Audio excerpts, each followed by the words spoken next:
Je vous le disais dans les titres, la situation est inédite à Millas. Une triangulaire met en difficulté la maire sortante Damienne Beffara, arrivée deuxième avec 34% des voix. Aucheron avec Philippe Georges. Une page va-t-elle se tourner à Millas? À la tête de ce fief de gauche de 4500 habitants, la famille Beffara depuis 1972. D'abord le père, François, puis le gendre, Christian Bourquin, enfin la fille, Damienne. Elle brigue cette fois un quatrième mandat. Arrivée seconde au premier tour, Damienne Beffara rejette l'idée de l'usure du pouvoir. Des projets, elle en a encore pour sa commune, comme un grand plan d'aménagement à court et moyen terme. Pour la requalification du centre ancien, c'est évident que nous devons aérer un peu plus le centre ancien. Ça passe par la maîtrise du foncier. Ce foncier, l'établissement public foncier régional nous aide donc à l'acquérir. Nous avons le projet de faire un peu plus d'espace vert et beaucoup plus de parking aussi.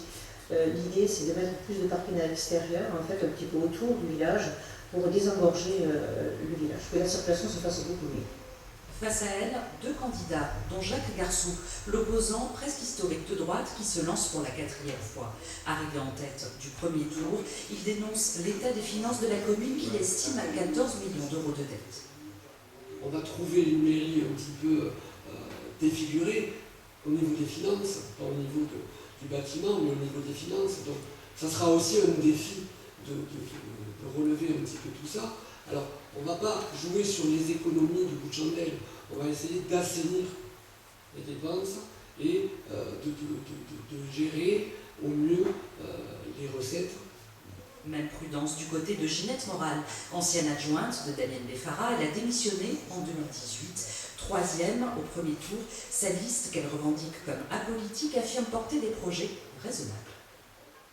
Tout va dépendre des finances. Donc il faut refaire les réseaux, eau, électricité, il faut refaire les chaussées, il faut revoir la régie de l'eau, la façon dont la régie est gérée. Il faut voir s'occuper aussi du problème des médecins qui ont pris la retraite et qui ne sont plus du tout remplacés.